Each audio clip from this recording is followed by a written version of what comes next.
siendo una realidad It is constante, becoming a permanent pero ahora en reality, los últimos but 2 años ha in tomado the una recent intensidad last 2 years inesperada. has No become debemos tolerarla.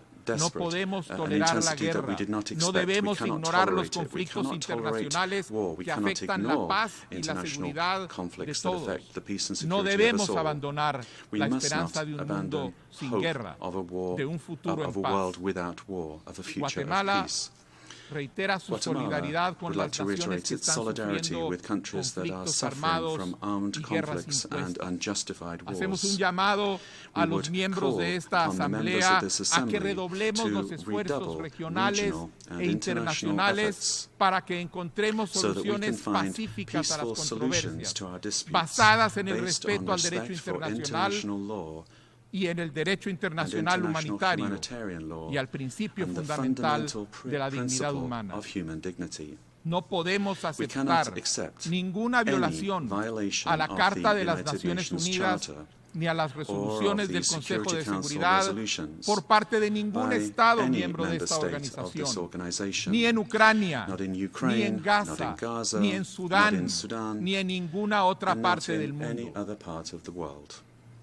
Señoras y señores, el rescate del multilateralismo como principio fundamental para el sistema internacional es una necesidad urgente y para cada una de las naciones que conformamos este foro, un compromiso ineludible si queremos realmente y sinceramente un futuro de paz y progreso.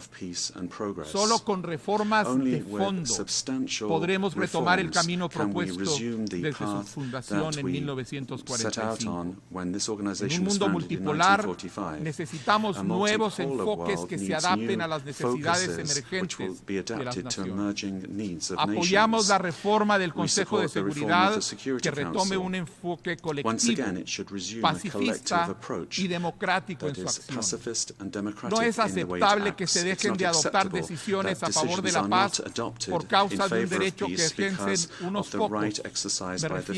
Me refiero al derecho de veto y con ello evitar que se tomen decisiones contundentes en contra de aquellos estados que violen repetidamente la carta de esta organización. Recordamos a los miembros del Consejo de Seguridad su responsabilidad primordial de mantener la paz internacional y la seguridad internacional, y que en el desempeño de sus funciones deben proceder de acuerdo con los propósitos y principios de las Naciones Unidas. Señora Vicepresidente, Guatemala contribuye como parte de su compromiso pacifista con 213 oficiales, observadores militares y oficiales de Estado Mayor en 7 de las misiones de mantenimiento de la paz de la Organización de Naciones Unidas. Una contribución que nos llena de orgullo. Nuestro profesionalismo y experiencia en este campo nos ha llevado a ser reconocidos internacionalmente como uno de los países que más contribuye a la paz en América Latina y el Caribe. Comparto con esta Asamblea General que estamos finalizando las gestiones administrativas para concretar nuestra participación y despliegue de un contingente de policía militar en la misión multinacional de apoyo a la seguridad en Haití, en virtud de la resolución 2699-2023 del Consejo de Seguridad de la Organización. Guatemala expresa su disposición de apoyar todo esfuerzo encaminado hacia el restablecimiento de la seguridad y la estabilidad en Haití, la primera nación contemporánea independiente de este hemisferio y con quien nos unen a todos los países de las Américas lazos históricos de responsabilidad. Hemos sabido desde hace mucho tiempo que un atentado contra la dignidad humana en cualquier parte del mundo es un atentado contra toda la humanidad. Por eso, la paz es un imperativo de orden global. Todos podemos contribuir.